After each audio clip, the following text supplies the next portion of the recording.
Roland was a man, just an ordinary man, with computers on his mind and time on his hands, until one day the Lord picked up the phone and called and said, "Roland, can you help me invent the CPC?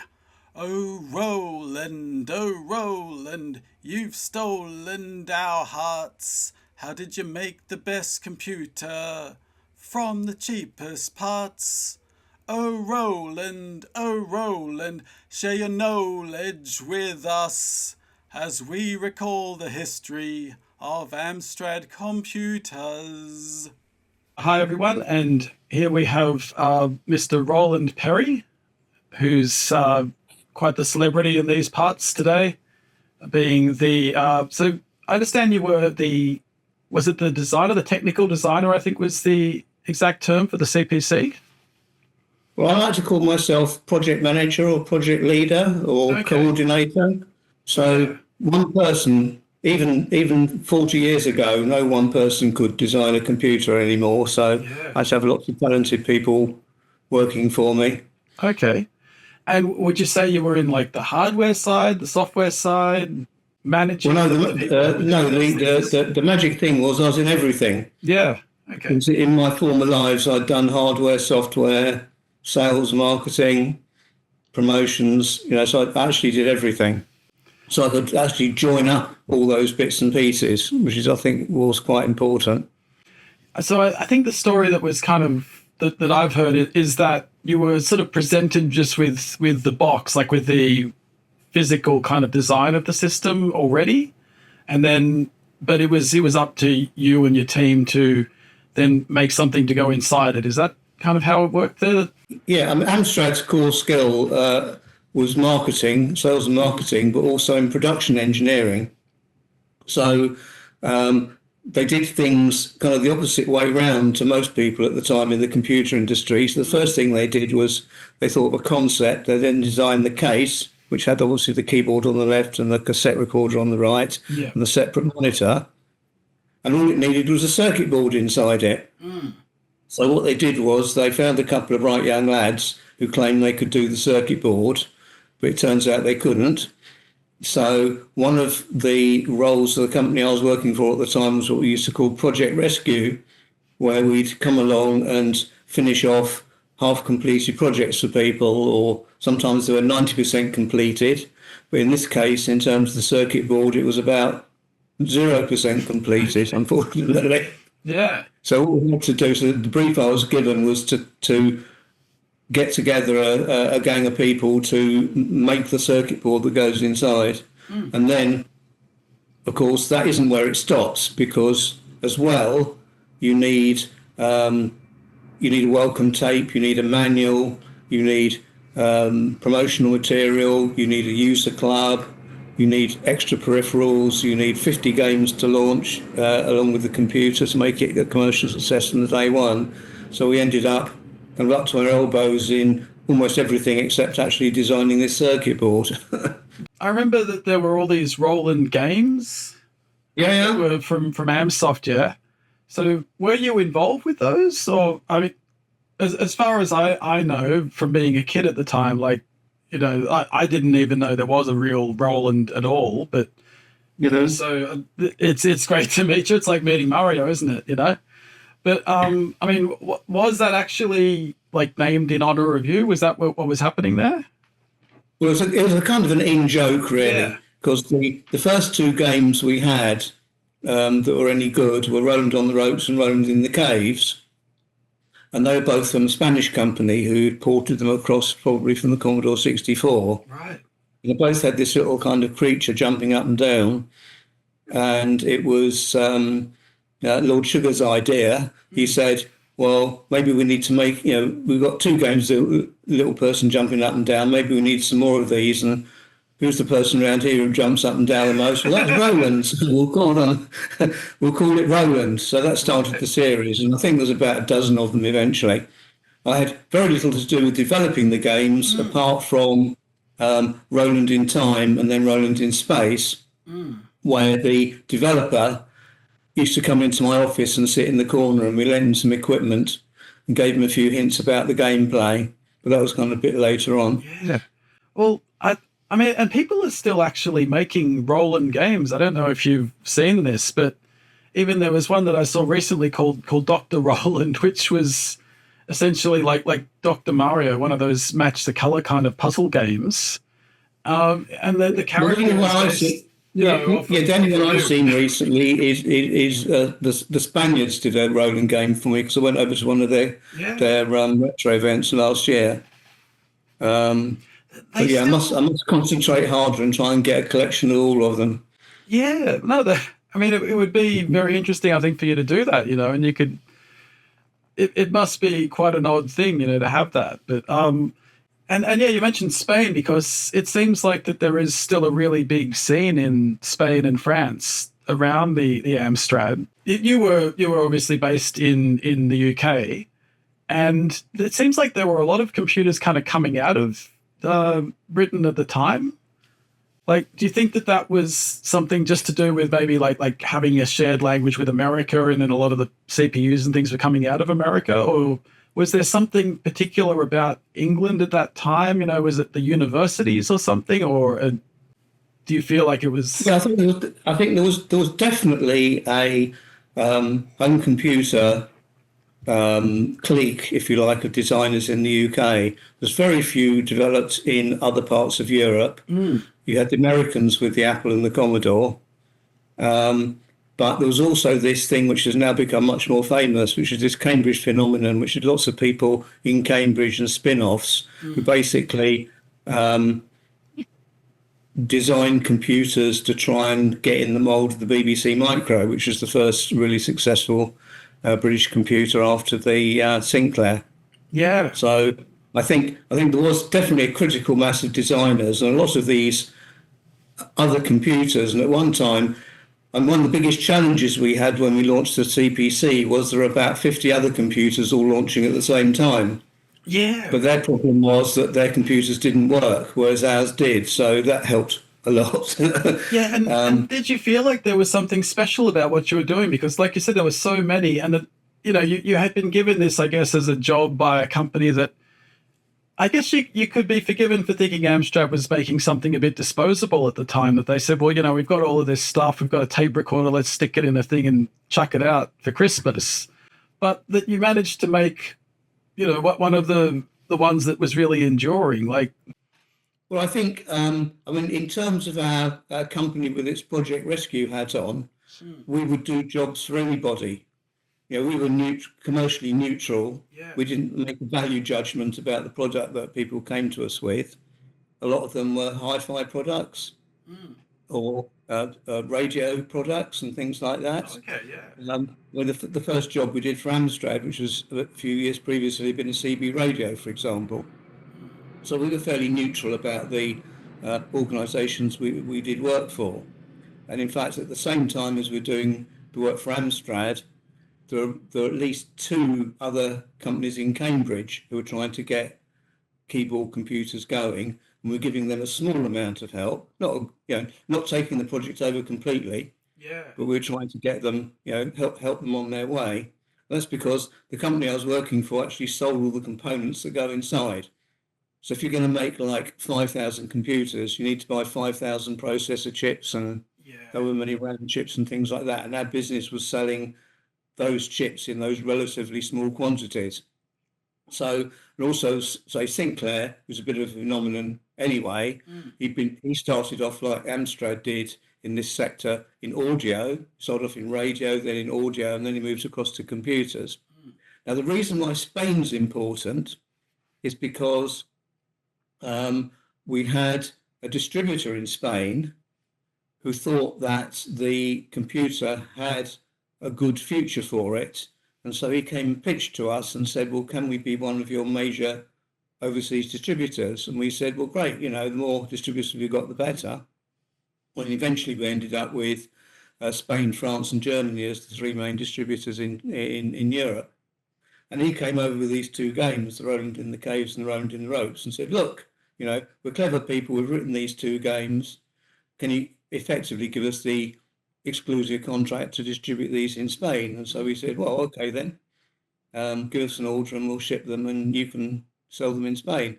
Now, the problem in Spain was that it was a relatively poor country, all right? And there was no native computer industry. So if you wanted to buy a home computer in Spain, you had to import it. Yeah. So you either had to buy a Spectrum or a BBC Micro or a Commodore 64 or later on an Amstrad. Yeah. And the issues with all our competitors.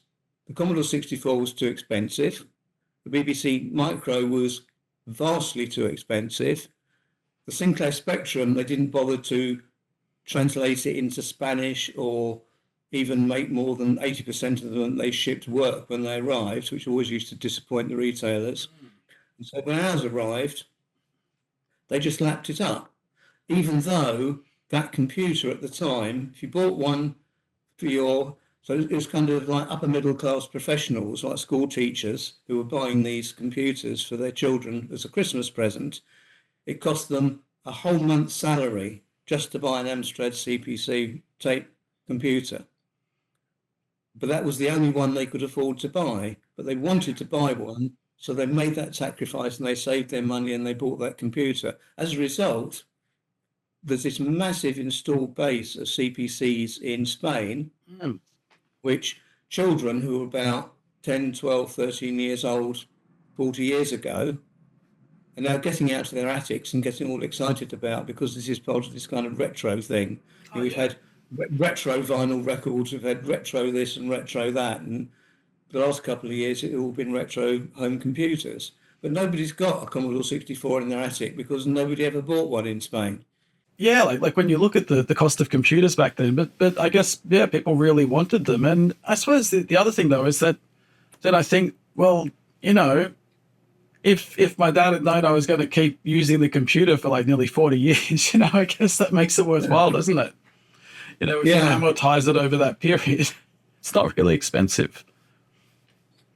Well, going back to one of your earlier questions, so we were commissioned to design the circuit board to go inside.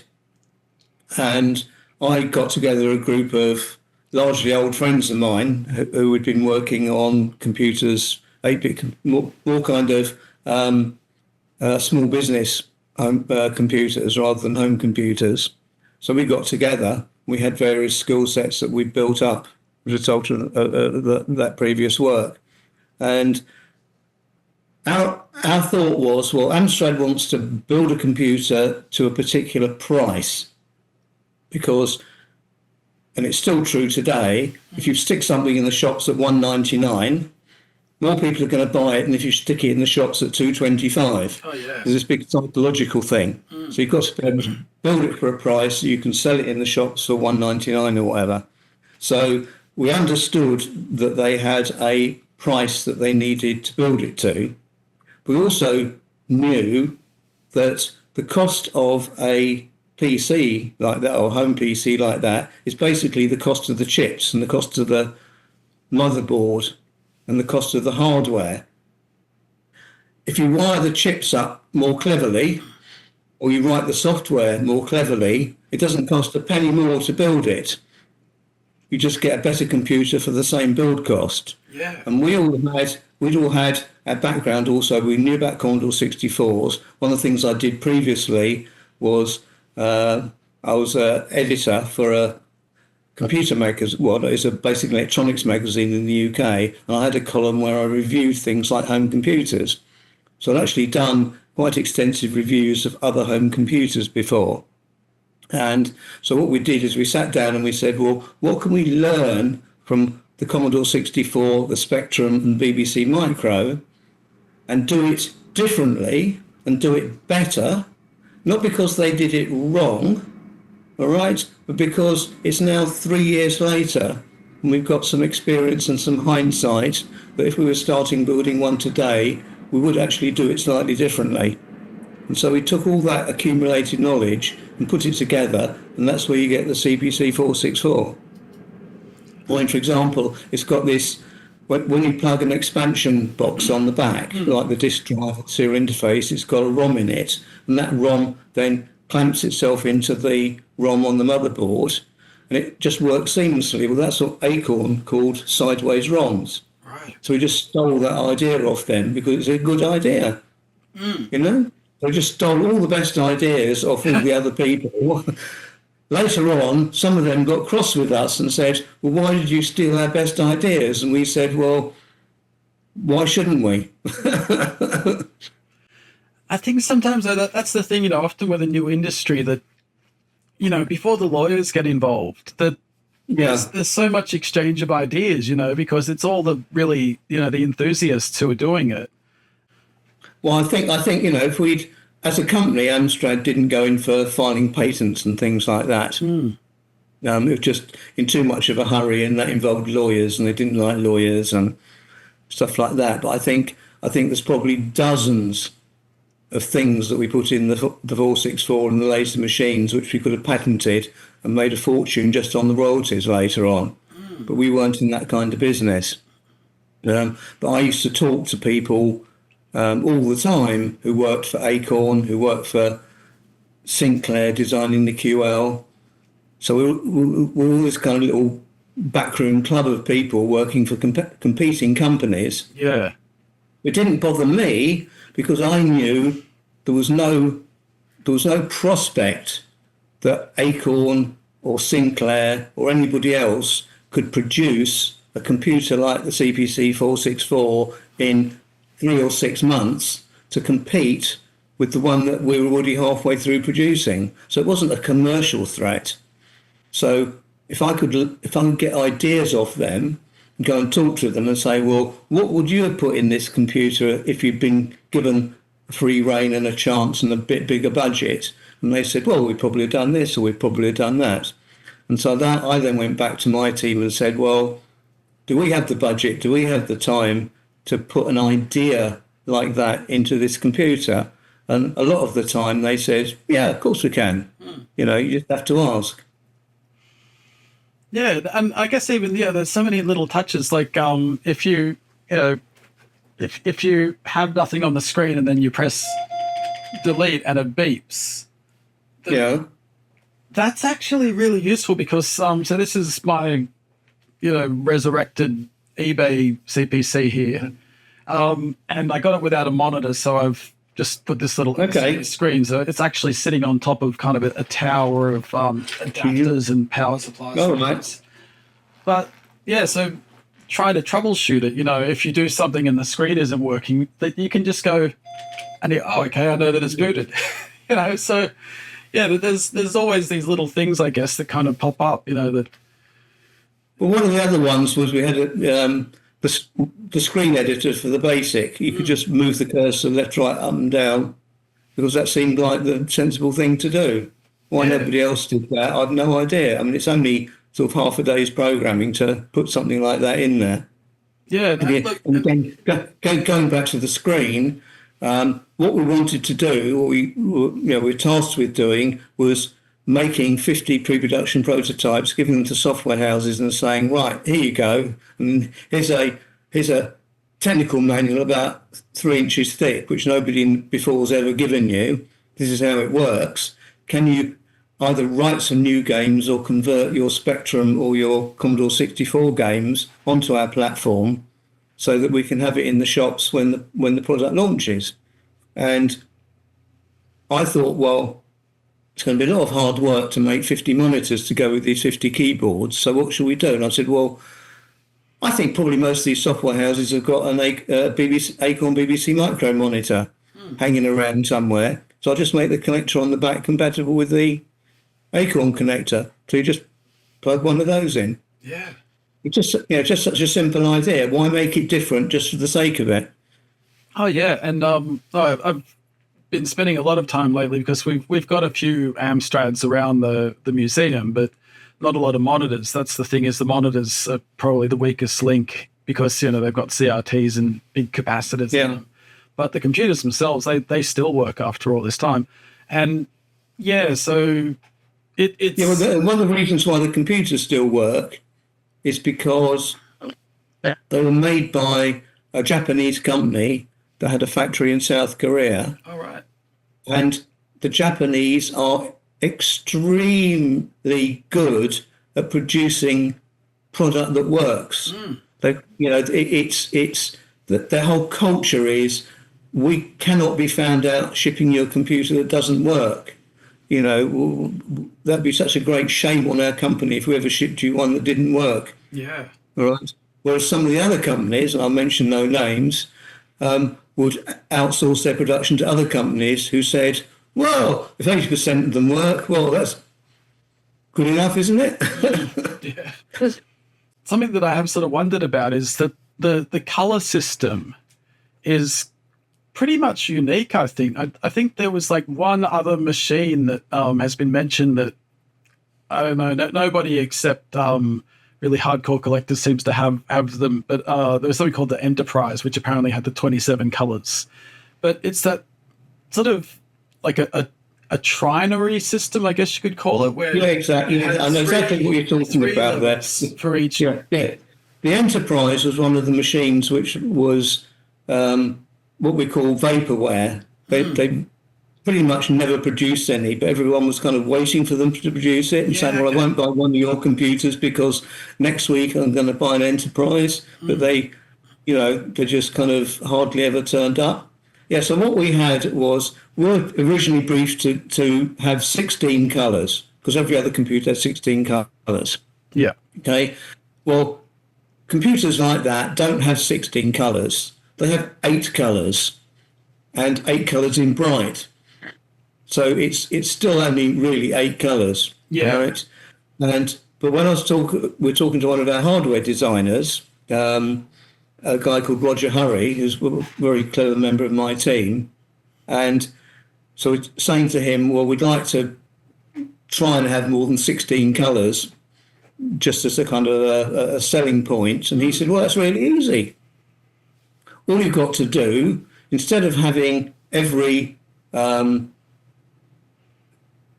on the monitor either being on or off, we could make it halfway. Yeah. And buy that, and all you've got to do is buy 6 resistors, which are about kind of 1 cent each. So if you don't connect the video output to the 5 volts, you don't connect it to the 0 volts, it then floats to 2.5 volts. Right. And suddenly you've got 27 colours. Yeah. But it's just such a brilliant thing, and it costs almost nothing. And like you said, I mean, you couldn't have orange on a spectrum. You can have like red or yellow or light red or light, but you can't have orange.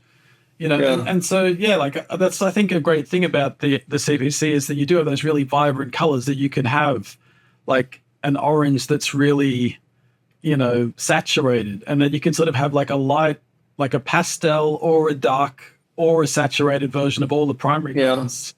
So there were just some real, and then I guess going further into that, so say that like the spectrum, had that very infamous, like the attribute thing where they talk about where everything was in kind of these tiles, I guess. The screen was divided up into, and each block could only have really one color in it. So it was almost like a black and white picture with then like another very low res. And I think the Commodore used something a bit similar where there were like areas where you could only have so many colors in each area. But the Amstrad is completely bitmapped, so that you could have like any of the 16 colors next to each other at any point. Well, that's right. I mean, some people have criticised it and called it a crudely designed computer because all it had was a bitmap. But at the end of the day, it gives you better results.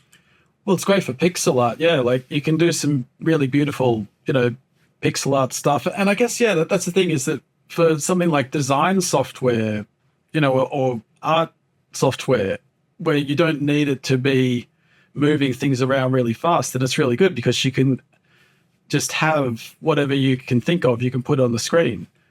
One of the things, particularly when you're designing a Z80 computer, one of the trade-offs that you have to have is the amount of time that the processor spends talking to the video memory, the amount of time the processor spends talking to the program that you've written for it.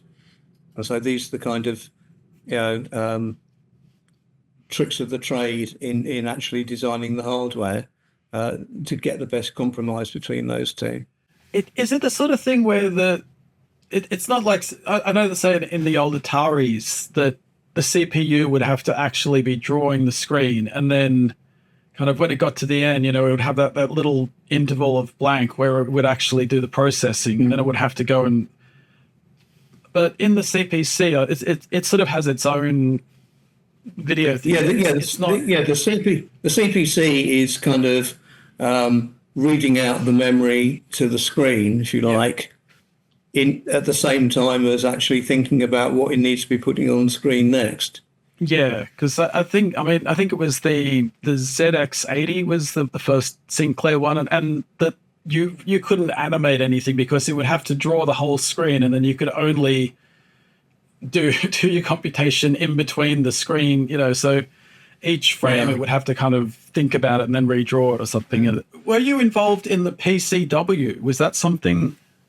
Oh yes, very much so. We started designing the PCW about when the CPC was launched, because that was going to be the next year's product, and it takes about a year to develop a product like that. And so, absolutely. But they ended up sort of side by side, really. That the PCW didn't replace the CPC; that they were very different things. So, the original idea with the PCW was that it was going to be just a word processor. Everyone kept complaining and saying, well, it's got a computer in it, why can't we run CPM and business programs on it? And we said, because it's a dedicated word processor. Your vacuum cleaner's got a processor in it, but you don't expect to play video games on it. But they didn't buy that, and so we eventually had to relent and ship it with CPM so you could run other things, and actually people wrote games for it as well. The original idea was it was a closed system, so the exact opposite of the CPC, which is a really open system. Yeah, it's just to be an appliance that you wrote letters with. Yes, actually, it was probably more successful commercially than the CPC was. It was more expensive, and we sold more of them, so we made more money at it. Right. Yeah, we do have a PCW in the museum. We haven't quite got it working yet, though. We've managed to turn it on, but I think it needs a boot disk or something before it can. Yeah, all the ROM in it does is boot off the disk, so you need the boot. I'm going to have to try and create a boot disk, I think, because I do have some blank floppies, that odd size. So, I'm sure you can download the disk image off the internet somewhere. Yeah, everything's archived somewhere. So we'll keep looking around. Hopefully, by the time of that we're showing this video, ACW is up and running, and everyone's played head over heels on it or something like that. So were you involved with the Plus range and the console? Not really. Yeah. Wait, no, not really, because by then I'd moved on to PCW and then the PC clones. And so other members of my team took over managing the future versions. Do you know anything about Amstrad? So you were talking about the PC machines. Do you know anything about the Mega PC where there was a Sega console built into it? Well, again, that was much later on. Yeah. And that was an idea that people had. They said, well, we're selling PCs quite successfully.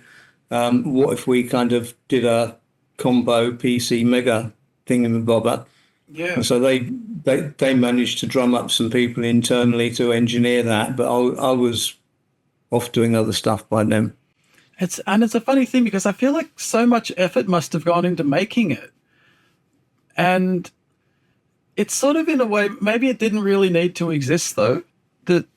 Was it really something that people wanted? But there's lots of products. That's not the only one. Yeah.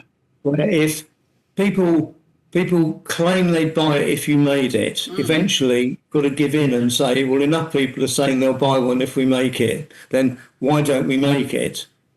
And then they turn around and say, oh, just kidding, I wasn't actually going to buy one. Well, I think that probably comes into that category. Yeah, it's something that, it looks really cool. Like when and just the concept of it seems really cool. But again, it's like that then if you had to actually sort of spend the money on it, you know, that you think, well, you can kind of already buy those bits separately. But nowadays, though, like if you have one, you know, that they're real collector's items because it is so unique. I guess that Sega would have had to be involved too. Like, I'm sure they were. Yeah, because at one time we were almost involved with Nintendo as well. okay, I'm wondering about whether we should do, presumably do a similar thing with Nintendo rather than Sega. did you ever think like that you were making things that were going to one day be, you know, be in a museum and that would be kind of put on a pedestal and people would talk about them? Well, I remember taking my team to a Sinclair show in London, about halfway through because they had they had hired a big hall and everyone would turn up and sell their peripherals and software and things like that. I said, well, one day we'll have a show like this. And they all said, oh, you're joking. You know, it was never going to be that successful. Actually, if we'd thought at the time that the product we were designing would be sold by the million rather than by the 100,000, it would actually have put us off because we would have said, well, this is a bit of a risk, really. You know, if we mess this up, it's going to be a disaster. So it was actually quite comforting for us to think that it was, at least initially, envisaged as a fairly small scale product. I mean, the original aim was to sell 100,000 in a year. Yeah. We ended up selling 200,000 in a year and then several million over about 4 or 5 years. Let's say if we'd come in at the beginning and they'd said to us, well, we want you to design a computer that's going to sell 4 million things, we'd have said, nope, this is just too scary. Yeah, and I guess you might want to play it safe a lot more, and that then some of the ideas that then turn out to be we'd have asked for a bigger fee as well.